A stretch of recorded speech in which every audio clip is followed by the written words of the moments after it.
Irmãos, a paz do Senhor. Então vamos iniciar. A introdução.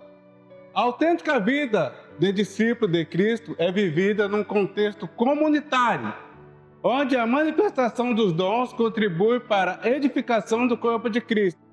Cada membro vai cuidando do outro, assim o corpo vai crescendo com ordem e decência, conforme a palavra de Deus, para a glória de Deus.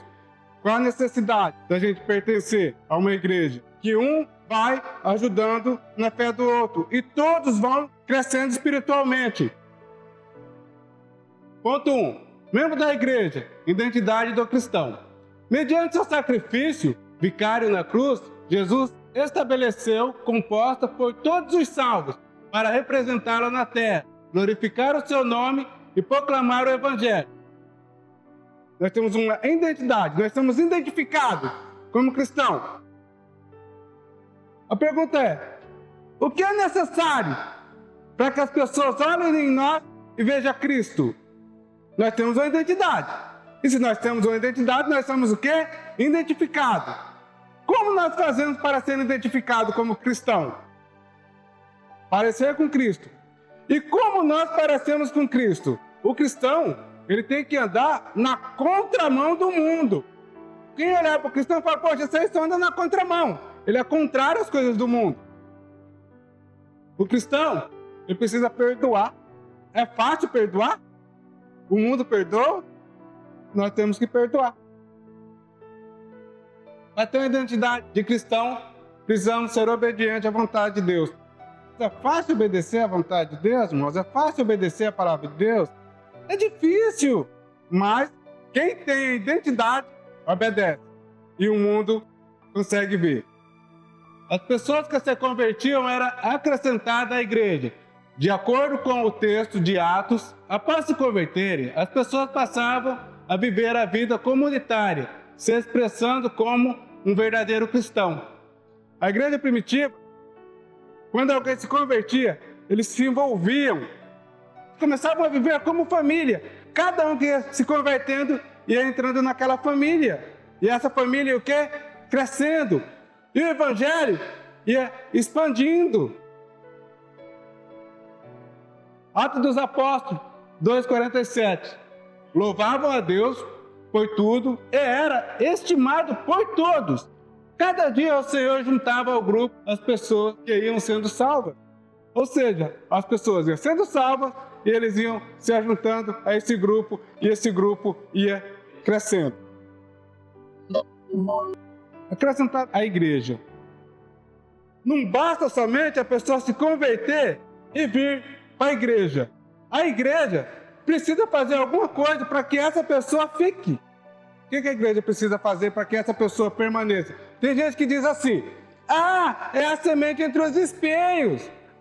É a semente que caiu nas pedras, cresceu, mas não teve raiz. Mas a pergunta é, o que a igreja fez para que essa pessoa permanecesse? As pessoas estão acrescentadas, mas a igreja precisa cuidar, a igreja precisa zelar. Receber essas pessoas, conhecê-las e então ajudá-las nesse processo de mudança de vida. A pessoa está chegando aqui, a pessoa não está madura, ela precisa amadurecer. Cabe a quem? A igreja precisa ser apoiadora, ela precisa apoiar pessoas que estão chegando.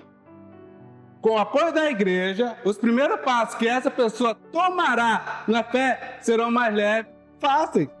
Mas para nós que já estamos maduros, já é difícil. De vez em quando a gente dá umas trupicadas. Agora imagina quem está chegando. A igreja precisa ser apoiadora. A relevância de expressar a fé. Ser membro da igreja é fundamental a fim de expressar a fé em Cristo. Não somos ensinados que a vida cristã envolve somente crer, também envolve participar. Marcos capítulo 2, versículo 4. Não podendo levar até Jesus, por causa da multidão, removeram parte da cobertura do lugar onde Jesus estava. E através de uma abertura no teto, baixaram a maca em que estava deitado o paralítico. O paralítico de Cafarnaum. Ele estava paralítico. Juntou 4 amigos para levar ele até Jesus. Só que quando eles chegaram perto de Jesus, eles não conseguiram se aproximar, porque Jesus estava dentro de uma casa, o pessoal fechou a janela, fechou a porta, ficou fechado de pessoas. E o que eles fizeram? Para vocês entenderem, naquela época, quem tinha recurso fazia umas casas mais sofisticadas de pedra. Quem não tinha recurso fazia umas casas trançado com madeira e depois preenchia de barro. E, nesse caso, eles faziam uma cobertura por cima de madeira também, forrada de barro. E era bem resistente. E eles usavam essa cobertura para curtir couro, secar semente, estender roupa. Eles tinham escadaria que subia por fora, para subir em cima do teto. Esses 4 amigos subiram o paralítico lá em cima. E o que eles fizeram? Removeram parte da cobertura. Eles quebraram a cobertura. E quando ele estava quebrando a cobertura, Jesus estava embaixo. O que estava acontecendo? A sujeira estava caindo em cima de Jesus. Mas Jesus, vocês viram como que Jesus ficou bravo? Jesus falou, tu está curado. A relevância de expressar a fé. A fé é ficar só sentado em casa esperando as coisas caírem do céu. Nós estamos estudando a relevância de pertencer e ser membro da igreja. Quem que é o paralítico muitas das vezes? Aquela alma que chega aqui, ela tem dificuldade de caminhar na fé, ela está aprendendo a caminhar na fé. E será que ele vai encontrar 4 amigos aqui dispostos a ajudar ele a caminhar na frente de Jesus? A fé precisa ser expressada. E expressar nossa fé é tomar atitudes, é fazer alguma coisa. A necessidade de comprometimento. Vocês é crente? Perguntamos para alguém. Se a resposta for sim, segue outra pergunta fundamental. Qual é a sua igreja? Ou qual igreja você pertence? Então, precisamos ter compromisso. Porque tem pessoas que dizem assim, eu sou católico. Mas eu não sou praticante, mas eu sou. Quer dizer, ele não tem compromisso, ele só é. Eu sou evangélico. Qual igreja você vai? Eu sou desengrejado. Necessidade de comprometimento com as coisas de Deus. João 6, 60, 66 ao 68. Muitos seguidores de Jesus ouviram isso e reclamaram. O que ele ensina é muito difícil. Quem pode aceitar esse ensinamento? Por causa disso, muitos seguidores de Jesus o abandonaram e não o acompanharam mais. Então ele, Jesus, perguntou aos 12 discípulos, será que vocês também não querem ir embora? Simão Pedro respondeu, quem é que nós vamos seguir? O Senhor tem a palavra de vida eterna? Comprometimento. Ser comprometido é a mesma coisa de ser envolvido? Jesus, ele tinha dezenas, centenas de discípulos. E de repente Jesus dá uma palavra mais dura. E aí, parte desse discípulo começou a reclamar. Poxa, o que ele fala é muito difícil. Vamos embora. Pessoas envolvidas. Jesus tinha muitas pessoas envolvidas com ele. Quando ele foi um pouco mais rígido, essas pessoas saíram fora.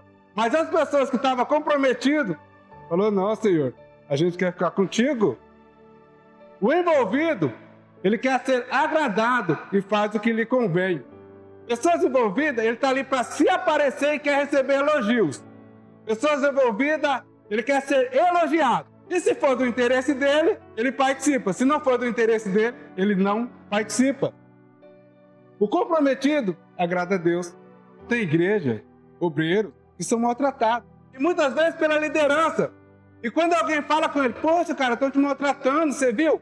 Não trabalho para eles, trabalho para Deus. Pessoas comprometidas. O envolvido faz o quê? Não dá valor no que eu faço, eu vou embora.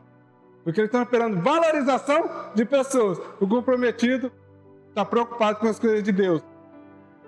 O envolvido exige visita. O comprometido faz visita. Ô, pastor, não vai da minha casa. Poxa vida, teus irmãos não estão indo para a igreja. Vamos fazer uma visita para ver o que está acontecendo. O envolvido, ele quer visita. O comprometido, ele quer visitar as pessoas que ele está sentindo falta, que está precisando. O envolvido é influenciado pelo mundo. As coisas do mundo influenciam pessoas envolvidas. Mas o comprometido, ele transforma o mundo através da palavra de Deus. Ponto 2. Membro da igreja. Estar sob a bênção. Cristo diz de forma clara e inequívoca que edificaria sua igreja sobre si mesmo e nada poderia detê-la, nem mesmo as portas do inferno. A igreja, ela deve estar sob a palavra de Deus, se ela quiser ter bênção. Vocês são como um edifício e estão construídos sobre o alicerce que os apóstolos e os profetas colocaram. E a pedra fundamental desse edifício é o próprio Cristo Jesus. Pedra fundamental, irmãos, alicerce, o suporte de toda a estrutura. E a igreja precisa estar sobre esse alicerce, sobre esse suporte, sobre essa base. 2.1. A igreja é defendida por Cristo. E caindo em terra, ouviu uma voz que lhe dizia: Saulo, Saulo, por que me persegue? Irmãos, é muito interessante. Como que a igreja foi protegida por Cristo? Se, quando Cristo teve um encontro com Saulo, Saulo já tinha autorizado a morte de Estevão e Estevão foi apedrejado em praça pública. Que defesa é essa? Quando Jesus aparece para Saulo, Saulo, Saulo, por que me persegue? Saulo nem Jesus perseguia. Saulo nem conhecia Jesus. Mas, irmãos, quando alguém persegue o povo de Deus, está perseguindo o próprio Jesus. Perseguir o povo de Deus está perseguindo o próprio Jesus. Apocalipse 6:10. Eles gritavam com voz bem forte: ó Todo-Poderoso e Santo e Verdadeiro, quando julgarás e condenarás os que na terra nos mataram? João, ele teve uma visão e ele viu as almas daqueles que morreram pelo testemunho de Jesus Cristo. E essas almas gritavam: Senhor, quando julgará aqueles que nos mataram? Jesus, ele defende a igreja? Defende ou não? E por que a igreja passa por perseguição, sofrimento e morte? Templos destruídos. Quando Deus criou o homem para quê? Uma das semelhanças do homem para com Deus era ser eterno. O homem caiu no pecado. Essa semelhança ele perdeu. Só que Deus deu domínio para o homem sobre o quê? Sobre a terra. O homem ficou para dominar a terra. Ele não tirou isso do homem. Significa que se ele se envolver de forma direta nessas perseguições, ele está fazendo o quê? Tirando o domínio do homem. Mas ele deu um tempo determinado, onde o quê? Ele vai julgar todos, quer faça o bem ou quer faça o mal. O Senhor, ele protege a igreja? Ele protege a igreja. Porque se ele não protegesse a igreja, a gente não estaria aqui. Quanto tempo durou a Inquisição? A Inquisição foi profetizada por Daniel. Seria um período de 1260 anos. Na história, a Inquisição durou 1000 anos. O poder que criou a Inquisição durou 1260 anos. E ela ainda continua atuando. Por que a igreja não foi destruída no período da Inquisição? O Senhor estava cuidando dela. Mas as pessoas estavam sendo perseguidas. E por que Deus não interveio? Porque Ele deu autoridade para o homem dominar. Então, olha, está na mão de vocês. A minha igreja eu vou proteger. E a igreja não é uma pessoa, é um grupo. Dentro desse grupo, muitas pessoas sofrerão. 2.2. Privilégio e bênção de ser membro da igreja. 1 Coríntios, capítulo 12, versículo de 4 a 7 e versículo 27. Há diferentes tipos de dons, mas o Espírito é o mesmo. Há diferentes tipos de ministérios, mas o Senhor é o mesmo. Há diferentes formas de atuação, mas é o mesmo Deus que efetua tudo em todos. A cada um, porém, é dada a manifestação do Espírito, visando o bem comum. Ora, vocês são corpo de Cristo, e cada um de vocês individualmente é membro desse corpo. Ser membro da igreja é uma bênção, porque Jesus ele prometeu dons e ministério. Para quem? Para a igreja. Se a pessoa não é membro, como que ele vai receber esses dons, esses ministérios? O perigo de se profanar a igreja. A igreja não é uma instituição humana, mas o corpo espiritual de Cristo que o representa na terra. Portanto, profanar ou manchar o corpo é ofender e desonrar o próprio Deus. O que significa profanar? Será que nós, como cristãos comprometidos, não profanamos? Profanar, tratar com irreverência. Está aqui dentro da igreja, não obedece os mandamentos de Deus. A gente está o quê? Tratando com irreverência. A gente está profanando. Aí eu pergunto, será que os crentes profanam? Desrespeitar? Fazer pouco caso. Agora a pergunta é, será que nós não profanamos? 1 Coríntios 11:32. Quando, porém, somos julgados pelo Senhor, estamos sendo disciplinados para que não sejamos condenados com o mundo. Mas Deus estende a mão sobre nós quando nós profanamos. Pessoas que têm compromisso. Porque quem não tem compromisso com ele, já não tem compromisso com ele. Mas as pessoas que têm compromisso com ele, ele coloca a mão. Filho, você está fazendo errado? Eu não quero ver você condenado com o mundo. E Deus estende a mão em cima dele. É Paulo escrevendo aos Coríntios. 1 Timóteo 5:20. E aos que pecarem, repreenda-os na presença de todos, para que também os outros tenham temor. Pessoas que estão fazendo pouco caso da igreja, porque quem que é a igreja? É um grupo de pessoas. Pessoa que está dentro desse grupo, fazendo pouco caso dos outros, ele precisa ser o quê? Ele precisa ser repreendido. Membro da igreja sob liderança espiritual. Os apóstolos reconheceram que os dois mais importantes ministérios de um líder espiritual era pregar e orar. Atos dos Apóstolos, capítulo 6, versículo 3 e 4. Escolhei, pois, irmãos, dentre vós 7 varões de boa reputação, cheios do Espírito Santo e de sabedoria, aos quais constituamos sobre este importante negócio. Mas nós perseveremos na oração e no ministério da palavra. Quando escreveram esse capítulo de Atos dos Apóstolos, a igreja estava reclamando dos discípulos, dos 12, dos apóstolos. Já vamos chamar eles de apóstolos, porque agora eles já não estavam mais como discípulos, já estavam como apóstolos. As pessoas estavam reclamando deles. Poxa, as viúvas não estão recebendo visita, vocês não estão cuidando. Poxa, mas eles eram 12, e era uma multidão de gente. E eles precisavam orar por essas pessoas, eles precisavam pregar. E o que é que eles fizeram? Olha, as coisas mais básicas, vamos constituir pessoas cheias do Espírito Santo.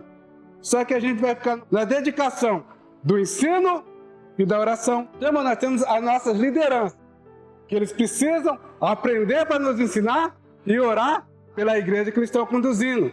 Mas aí, para recepcionar, eles colocam quem? Diácono, porteiro. Para fazer visita, levanta pessoas para fazer visita. Porque se o pastor se dedicar a todas as coisas, como que eles vão cuidar da igreja com ensino e com oração? Não tem como. Vão fazer tudo mal feito. A relevância da intercessão pela igreja. 1 Timóteo 2:1. Em primeiro lugar, peço que seja feita orações, pedidos, súplicas e ações de graça a Deus em favor de todas as pessoas. Por que nós precisamos interceder pelas pessoas? Qual o motivo que nós devemos interceder, orar pelas pessoas? Por que nós precisamos fazer isso? O que nós ganhamos com isso? Cumprir o mandamento bíblico. Portanto, confesse os seus pecados uns aos outros.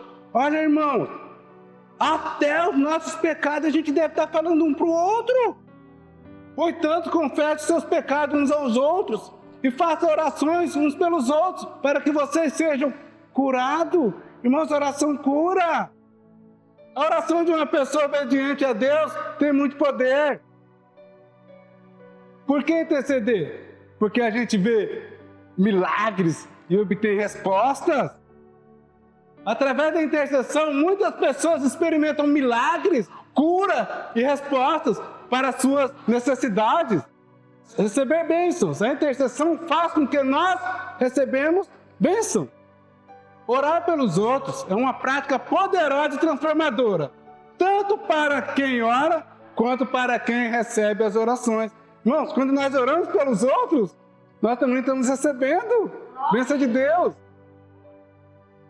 Ser membro nos faz descobrir dons e ministérios.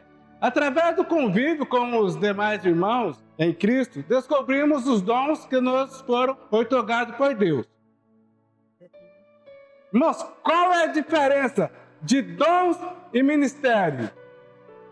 Irmãos, dons espirituais é o quê? Ferramentas. Há diferentes tipos de dons, mas o Espírito é o mesmo. São ferramentas especiais e específicas do Espírito Santo para o uso do crente. O Senhor dá ferramenta para o cristão, para que ele use essa ferramenta para outra pessoa, para o trabalho do Senhor. E ministério? O que é ministério? Ministério é serviço. 1 Coríntios 12:5. Há diferentes tipos de ministérios, mas o Senhor é o mesmo. Vamos traduzir isso aqui? Há diferentes tipos de serviço, mas o patrão é o mesmo. São serviços específicos do Senhor Jesus Cristo para a igreja.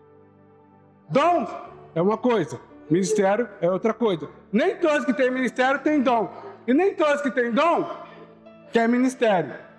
Nem todos que têm o dom querem trabalhar. E nem todos que trabalham têm o dom. Mistério de Deus a gente não entende. Irmãos, talento. Tem gente que acha que dom é talento. Dom não é talento. E talento é parecido com dom, mas não é dom. O que é talento? A irmã falou habilidade. É habilidade, não é dom. Dom é uma coisa. Dom é algo que Deus te dá. O talento distingue do dom por ser justamente uma habilidade que pode ser desenvolvida e aperfeiçoada. Então, talento não é dom e nem é ministério. Talento é algo que a gente precisa aperfeiçoar. Cristão maduro na fé ajuda quem está iniciando. 1 Timóteo 1:2. Escrevo a você, Timóteo, meu verdadeiro filho na fé, que a graça e a misericórdia e a paz de Deus, o Pai, e de Cristo Jesus, o nosso Senhor, esteja com você. Cristão maduro na fé ajuda quem está iniciando. Paulo escrevendo para Timóteo. Timóteo, meu verdadeiro filho na fé. O que Paulo está querendo dizer com meu verdadeiro filho na fé? Alguém que ele ajudou a crescer na fé, que ele caminhou junto, ajudando essa pessoa na fé. E é uma obrigação de quem? De cada um de nós, quando um novo convertido chega na igreja. A gente tem que ajudar os primeiros passos dessas pessoas. E não é só o primeiro passo, porque tem vezes que a gente já está com 10, 15, 20 anos e a gente começa a manquejar na fé. E às vezes vem outro que tem 2, 3 anos, 1 ano, 6 meses e tenta ajudar a gente a caminhar. Como que nós podemos ajudar um iniciante na fé? Acolhimento e integração. Ele precisa ser acolhido e integrado. Receber um novo convertido calorosamente, integrá-lo à comunidade é fundamental. Isso ajuda a criar um senso de pertencimento e aceitação. Irmãos, independente da pessoa ser novo convertido ou não, chegou a visita aqui na igreja, um novo convertido, ou alguém que não foi da igreja, irmão, vão todo mundo lá e sauda ele. E se for mulher, vocês são mulheres, abraça ela. É perigoso ela querer sair da outra igreja e vir para essa igreja fazer parte desse grupo. Se é um novo convertido, ele vai ficar todo parceiro. Nossa, que igreja legal. Todo mundo vieram me saudar, todo mundo vieram me cumprimentar. Nossa, que igreja acolhedora. Eu vou voltar lá. Acolhimento e integração. Romanos 15:7. Portanto, acolhei-vos uns aos outros, como também Cristo nos acolheu para a glória de Deus. Precisamos ser o quê? Acolhedores. Ajudar o novo convertido a aplicar os princípios bíblicos em sua vida diária, oferecendo conselhos práticos e suporte. Irmãos, não podemos exigir tudo de um novo convertido. Na verdade, não podemos exigir nada. A gente vai ensinando ele aos poucos. E quem vai fazer a obra na vida dele? É o Espírito Santo. Mas se o cara chega e a gente já começa a exigir muita coisa dele, o que ele vai fazer? Ele vai sair. A culpa é do Espírito Santo que não atuou na vida dele? Não, a culpa é de quem foi aconselhar ele e aconselhou ele errado. 1 Coríntios 3:2. Tive de alimentá-los? Irmãos, olha que interessante isso aqui. Tive que alimentá-los com leite e não com comida forte, pois vocês não estavam prontos para isso. E ainda não estão. Paulo escrevendo aos Coríntios, começou a ensinar ele devagarzinho, aos pouquinhos, palavra suave, palavra leve. E o tempo passou e os coríntios ainda não conseguiram amadurecer. Concluído. Faz parte do perfeito plano de Deus que os salvos em Cristo Jesus vivem em comunhão, como um corpo de Cristo, cuidando um dos outros conforme o dom dado a cada um pelo Espírito Santo, visando o cumprimento da missão dada à igreja. Amém, irmãos?